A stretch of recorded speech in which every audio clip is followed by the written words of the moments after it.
Let your eyes close. Let the weight of the day begin to leave you. With each breath, you sink a little deeper.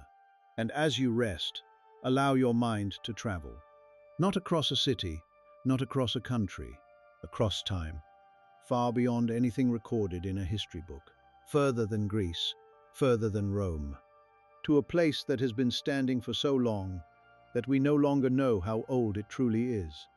The Giza Plateau, Egypt, at the edge of the Sahara Desert, where the land meets the sand, and the sand meets the sky. Here, three structures rise from the earth. Structures so massive, so precisely built, so impossible by every standard we understand, that they have puzzled every civilization that has ever stood before them. The Greeks called them the first wonder of the world. Napoleon's soldiers stared up at them and went silent. Modern engineers look at the tolerances and quietly set their clipboards down. We are told the story. You have probably heard it. A pharaoh named Khufu decided to build himself a tomb. Around 4,500 years ago, he organized an army of workers, tens of thousands of them, and they quarried limestone from the local plateau and granite from a place called Aswan, 500 miles to the south. They dragged the stones on wooden sledges, over wet sand, using ropes and copper tools, and in approximately 20 years, they assembled 2.6 million individual blocks of stone into the largest structure ever built by human hands. That is the official story. The blocks weigh an average of 2.5 tons. Some weigh 80 tons. The entire structure weighs approximately 6 million tons. It was the tallest building on Earth for nearly 4,000 years. From its completion until an English cathedral was finished in 1311 AD. 4,000 years, as the tallest thing humans had ever built. And then someone looked more carefully at the stones, and the questions began. A man named Christopher Dunn spent his career as a machinist, a precision engineer. He worked with modern tools, CNC machines, surface grinders, laser measuring instruments. When he visited the Great Pyramid and examined the granite surfaces in the king's chamber, he didn't see what he expected to see.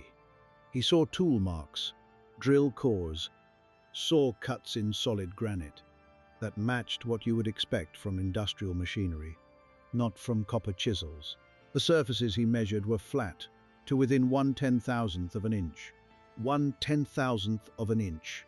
That is the tolerance of a precision machined surface, not of hand-carved ancient stone, he wrote.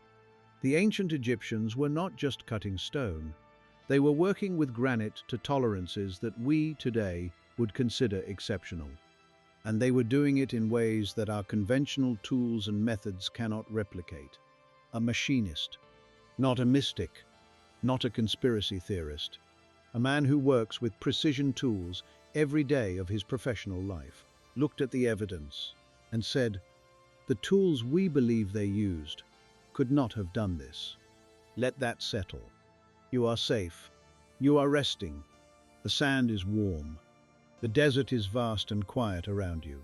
And somewhere ahead in the deepening dark, the pyramids rise, as they have risen every night for thousands of years.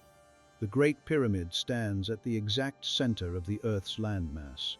If you draw a line north to south, and a line east to west, through the pyramid, more land lies in each of those 4 quadrants than in any other way you could divide the globe. It sits at the geographic center of the inhabited world. That is not an estimate. That is not approximate. It is exact, and the pyramid's dimensions encode the size of the Earth. The height of the pyramid, multiplied by a specific factor, equals the polar radius of our planet. The perimeter of the base, divided by twice the height, gives you the mathematical constant pi to 9 decimal places. Pi, in a structure we believe was built by people who had never heard of pi. The Greek mathematician Eratosthenes calculated the circumference of the Earth around 240 BC. He is credited with being the first to do so. But if the pyramid's dimensions already encoded the circumference of the Earth, thousands of years before he was born. Then someone knew, long before they were supposed to know. In the 1980s, an engineer named Robert Bauval was working in the Middle East. One night, he looked up at the sky and noticed something about the three stars of Orion's belt. The three stars, Alnitak, Alnilam, and Mintaka, are not in a perfectly straight line. The smallest and dimmest of the three, Mintaka, sits slightly to the left. He looked at the three pyramids of Giza. The three pyramids are not in a straight line either. The smallest of the three, the Pyramid of Menkaure, sits slightly to the left. The arrangement was not approximate. The match was not a coincidence of rough alignment. The three pyramids of Giza mirror the three stars of Orion's belt with astronomical precision, in size, in proportion, in angular offset. Bauval calculated exactly when this alignment was most precise. When the sky above Giza matched the ground below, perfectly. The answer was approximately 10,500 years BC, not 4,500 years ago, nearly 12,000 years ago. Let that number rest in your mind for a moment. 12,000 years, at a time when, according to everything we teach in our schools, humans were still hunter-gatherers, still following herds, still living in temporary shelters, still thousands of years away from the first city. And yet, someone was calculating the positions of the stars. Someone was encoding that celestial map into the ground below, in structures that would still be standing 12,000 years later. Then there is the Sphinx, the Great Sphinx of Giza, the largest monolithic statue on Earth, carved from the bedrock of the plateau itself. We are told it was built around 2500 BC by the pharaoh Khafre. In 1990, a geologist named Robert Schoch flew to Egypt. Schoch was an associate professor at Boston University. He was not looking for mysteries. He was asked by a researcher to look at something specific: the erosion on the Sphinx. What he found changed his understanding of ancient history entirely. The erosion on the Sphinx enclosure walls was not wind erosion, not sand erosion. It was water erosion. Deep, rounded flowing channels, carved into the stone by sustained rainfall, heavy rainfall, over thousands of years. But the Giza Plateau has been desert for approximately 5,000 years. For the Sphinx to show the degree of water erosion that Schoch documented, it would have needed to have been built when the region still received heavy rainfall, when the Sahara was still green. That places the Sphinx's construction, at a minimum, at 7,000 BC, possibly as far back as 10,500 BC. Schoch published these findings. They were peer-reviewed. They were presented at the Geological Society of America.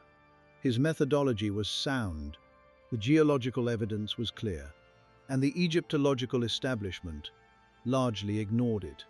Because if Schoch was right, the entire timeline of human civilization would need to be rewritten. Graham Hancock has spent decades following these threads. Hancock is not an archaeologist. He describes himself as a journalist who follows evidence. What the evidence kept leading him to was a civilization far older, far more sophisticated than anything recorded in our history books. In his landmark work, Fingerprints of the Gods, he wrote, "Could it be that the monuments of Giza were built not to glorify the dead, but to survive the destruction of a civilization, not as tombs, but as messages written in stone, left for whoever came next? We came next, and we are only beginning to read what they wrote. The King's Chamber, deep within the heart of the Great Pyramid. You reach it through a low passage, barely wide enough for a single person. The walls are perfectly fitted granite. The floor is perfectly flat. The angles are exactly right. You enter the chamber, and the ceiling is formed by 9 massive granite slabs, each one weighing 45 tons. Above those slabs are 5 additional chambers, stress-relieving chambers, designed by someone who understood exactly how much weight would press down from above. Whoever built this understood structural engineering. They knew the properties of granite. They understood load distribution, compression, the long-term behavior of stone under enormous weight. They made the right choices, every single time, and they left us no drawings, no written instructions, no record of how it was done.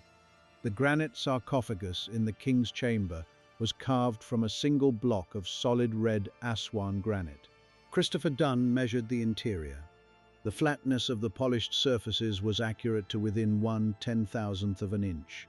Today, that level of precision requires surface grinding machines and laser measurement. With copper chisels and sand, it simply cannot be done.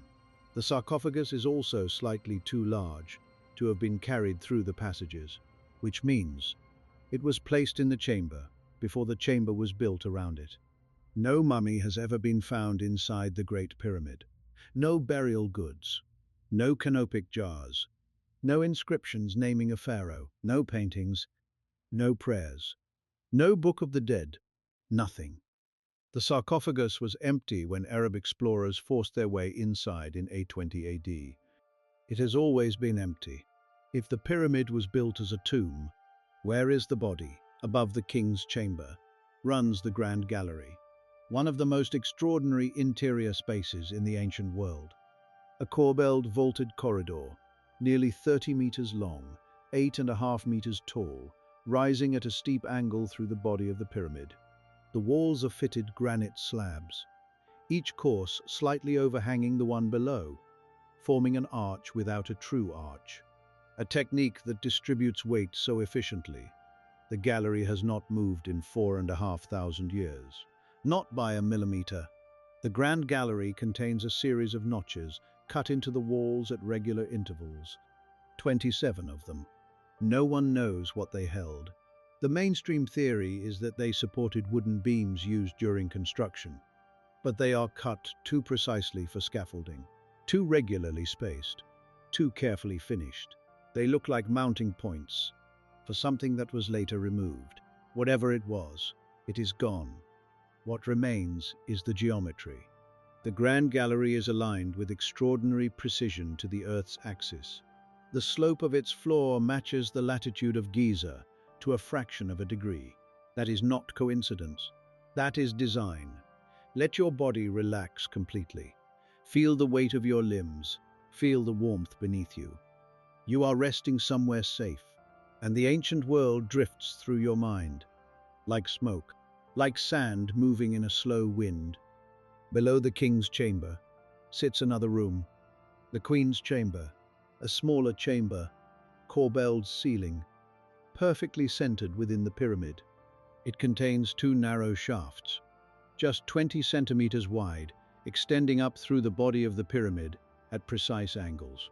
For years they were thought to be ventilation shafts, then someone measured their angles carefully. The southern shaft points, at the moment of the pyramid's construction, directly at the star Sirius, the brightest star in the night sky, sacred to the ancient Egyptians as the soul of the goddess Isis. The northern shaft points, at the time of construction, directly at the star Thuban, the pole star of that era, not approximately, not roughly in that direction, precisely aligned, locked on. Whoever designed these shafts knew exactly where those stars were, knew exactly how they would appear from Giza, knew the geometry of the sky with a precision that would not be matched again for thousands of years. The king's chamber has two shafts as well. Its southern shaft points to Orion's belt. Its northern shaft points to the circumpolar stars. 4 shafts, 4 stars, all precisely aligned. This is not a coincidence. This is an observatory built into the body of the pyramid itself. The pyramid is not a tomb. It is an instrument, precisely calibrated, oriented to the cardinal directions to a tolerance of 3/60ths of 1 degree, aligned to true north, not magnetic north, at a time when, we are told, the compass did not exist. Rest. Breathe. There is no urgency, only stone and stars and the slow turning of time. 30 kilometers south of Giza, lies a place that almost no one talks about. The Serapeum of Saqqara, a subterranean complex carved into the bedrock of the desert plateau. A long central corridor with side chambers cut into the rock. Each chamber contains a granite box, not a small box. Each box, carved from a single piece of solid Aswan granite, weighs approximately 70 tons. 70 tons. The lid alone weighs 27 tons. There are 24 of these boxes, each one cut to the same extraordinary precision. The interior surfaces flat to within 0.02 of an inch. The interior corners perfectly square, to the same tolerance. The lid fits the box so precisely that air cannot pass through the joint. A hermetic seal, in solid granite, carved. We are told by hand. No one knows how they were made. No one knows how they were moved through tunnels barely wider than the boxes themselves. The boxes could not have been assembled inside the tunnels. They are too large to have been carried in whole. And yet there they are, 24 of them, silent in the dark. The official explanation is that they held the sacred Apis bulls, mummified remains of divine animals venerated in ancient Egypt. But only one box was ever found to contain any remains at all, and those were loose bones, scattered, not a mummy, not a ritual burial, loose bones, in a box that required the engineering equivalent of a small dam to produce. Christopher Dunn visited the Serapeum. He brought precision measuring equipment. He placed a mirror flat on the interior surface of one of the boxes and found it to be flat, perfectly flat, to the same tolerance as a precision-ground optical surface. He said afterward, "I don't know of any quarry or stone-cutting facility in the world today that could produce objects of this size to this level of precision." A precision machinist, standing in an underground tunnel in Egypt, looking at a 70-ton box carved 4,000 years ago, and saying, "I cannot explain how this was made. There is something underneath Egypt that we have barely begun to understand." The subterranean world of Saqqara extends far deeper than the tourists see. Shafts dropping 30 meters into the bedrock, passages leading to chambers that have not been fully explored. The Egyptian authorities have restricted access to much of the site. What is down there? We do not fully know. There is another structure, rarely discussed in popular accounts, south of Luxor, in the ancient city of Abydos. The Orion, a massive megalithic structure built of enormous granite and sandstone blocks, so deeply buried beneath the surrounding landscape that for centuries it was not known to exist. It was rediscovered in 1902.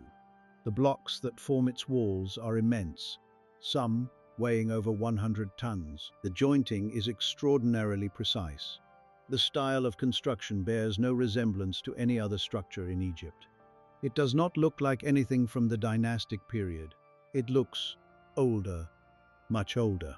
Robert Schoch examined the Orion. He found the same water erosion patterns he had documented at the Sphinx.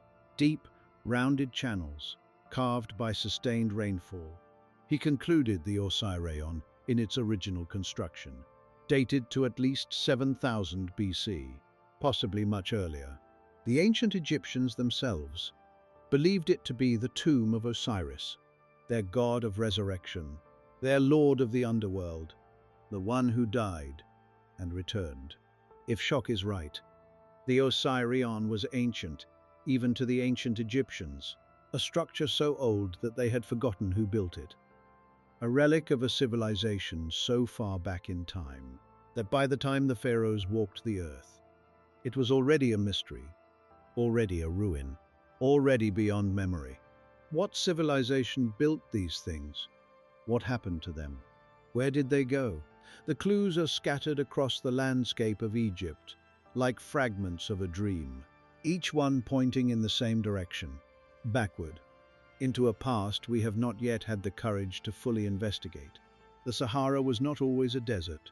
Between approximately 11,000 and 5,000 years ago, this entire region was grassland. Lakes dotted the landscape. Rivers flowed where sand now blows. Cattle grazed where scorpions now crawl. This period is called the African Humid Period, or the Green Sahara. Ancient rock art throughout the Sahara depicts this world. Hunters and cattle and waterways. A lush and populated landscape. And then, around 5,000 years ago, the rains stopped.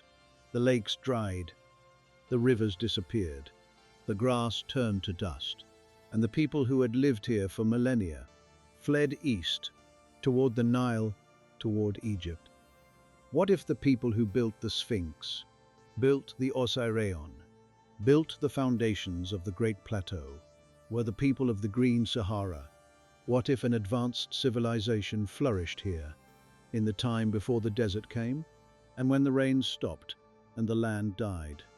They fled to the Nile, and in fleeing, carried their knowledge with them, leaving their greatest monuments behind, slowly being swallowed by the sand. This is not a fringe theory. Geologists have confirmed the Green Sahara. Paleoclimatologists have confirmed the timeline. The rock art is real. The only question is, who were these people, and what did they know? We are told that civilization began in Mesopotamia. In the Fertile Crescent between the Tigris and Euphrates rivers, around 5,000 years ago, the first cities, the first writing, the first organized societies. But the water erosion on the Sphinx suggests someone was building monumental architecture here. 2,000 years before that, the Orion Correlation suggests the Giza plan was conceived. 7,000 years before that. If there was an advanced civilization before the one we know, what destroyed it? Graham Hancock points to an event at the end of the last ice age, approximately 12,800 years ago. An event so catastrophic, it is recorded in the oral traditions of cultures on every inhabited continent. A time of fire from the sky, darkness, flooding, the end of the world as they knew it. Modern scientists have found evidence of a comet impact event at this precise date. The Younger Dryas Impact Hypothesis, published in peer-reviewed journals, nanodiamonds, shock quartz, platinum anomalies, cosmic spherules, found in a layer of sediment that rings the Earth at the 12,800-year mark. The sky fell, the ice melted, the sea levels rose by over 120 meters. Coastlines around the world vanished beneath the waves. Whatever civilization had existed was largely destroyed. What survived tried to remember, tried to preserve, tried to pass it on. The ancient Egyptian texts speak of a time before history. They call it Zep Tepi, the first time, a golden age, presided over by beings of extraordinary knowledge, the Neteru, the gods, the ones who came before. The ancient Egyptians did not believe they had invented their civilization. They believed they had inherited it from someone greater, someone older, someone who, in the words of their own texts, came from beyond the horizon of time. What if the gods were not supernatural beings?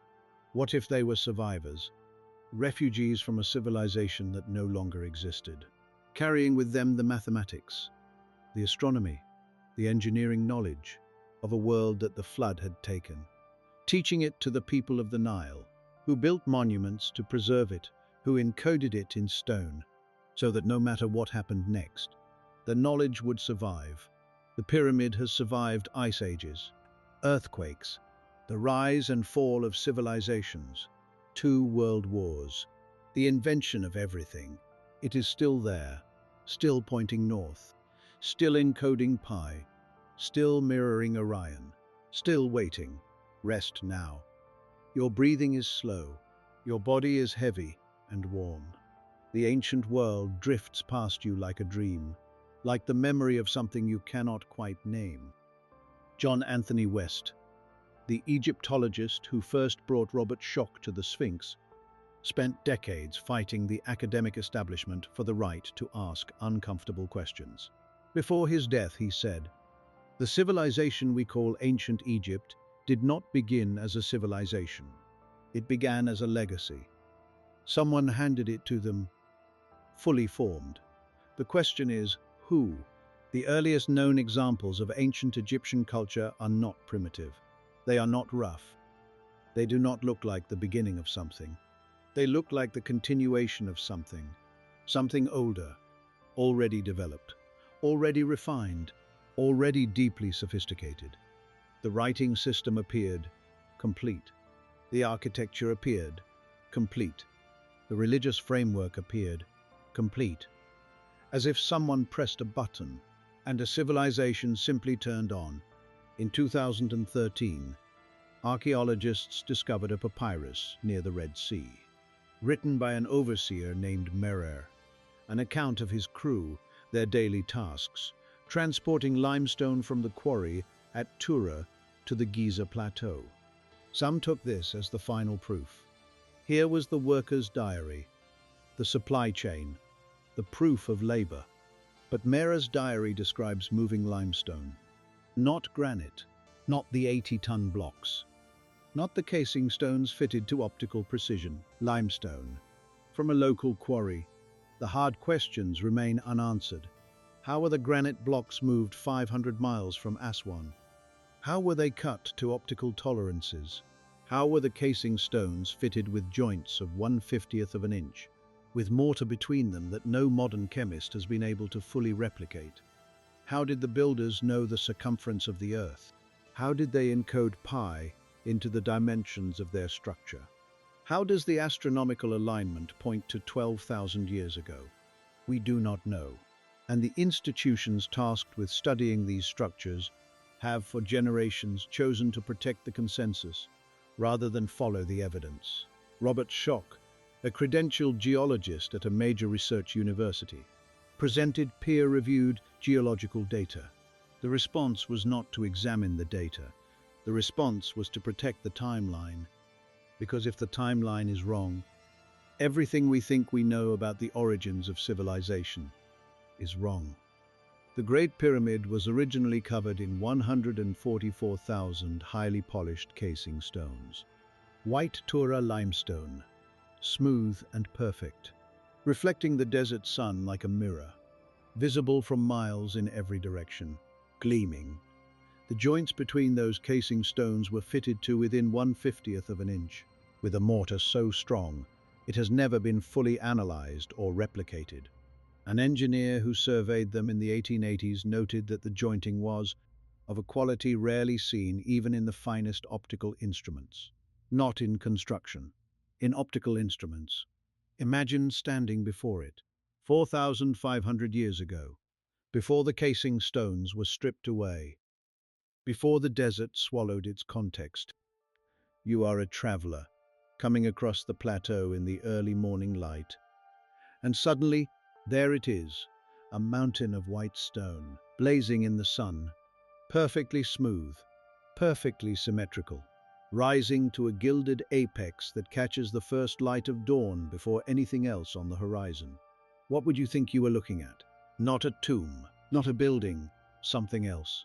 Something we have no word for. The pyramid's main passage is aligned with extraordinary precision to the north celestial pole, so precisely that for centuries it served as an astronomical instrument, allowing observers to track the slow wobble of the Earth's axis. A movement so subtle it takes 26,000 years to complete one full cycle. They knew about this wobble. They encoded it. They had a knowledge of astronomy that, according to our timeline, they should not have had. Graham Hancock has said that the Giza complex is a clock, set to a specific moment, 10,500 years BC.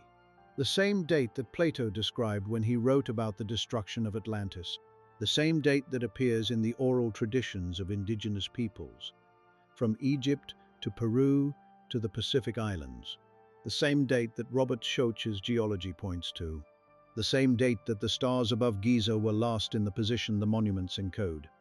Not an accident, not coincidence, a message, written in stone, aimed forward through time, at someone, at us. We do not know who built the pyramids. We do not know how they moved the stones. We do not know how they achieved precision that modern engineers still marvel at. We do not know what the pyramid was actually for. We do not know whose idea it was. We do not know how they knew what they knew. What we know is this: it is there.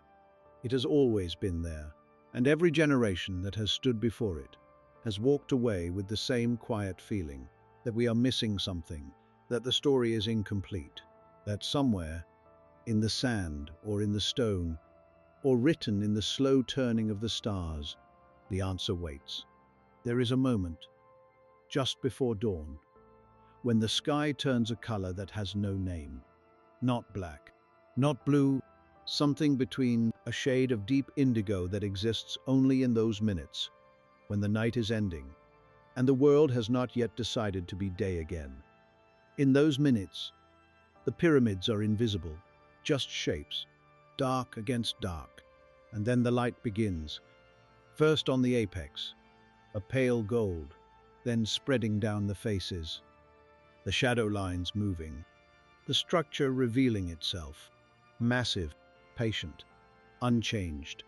They have watched 10,000 dawns, 100,000, perhaps more, every morning, the same light, the same stone, the same silence, long before the pharaohs, long before the Greeks came to marvel, long before Napoleon's cannons echoed across the plateau, long before the first tourist bus. The pyramids were already old, and they will be here long after us, after our cities, after our certainties, after every argument about who built them, and when, and how, and why. The stone does not care. The stone simply endures. Let your eyes stay closed. Let your breathing be slow. The mystery is not yours to solve tonight. Tonight you only have to rest.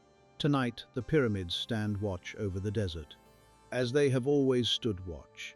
And somewhere beneath the sand, in the silence beneath the stone, the answers sleep, waiting for the right question, waiting for someone willing to ask.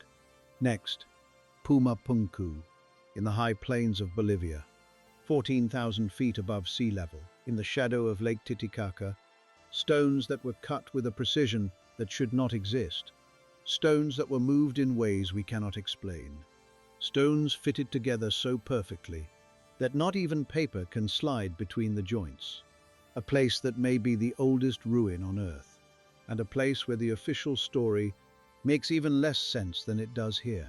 Sleep now, and when you return, we will go there together.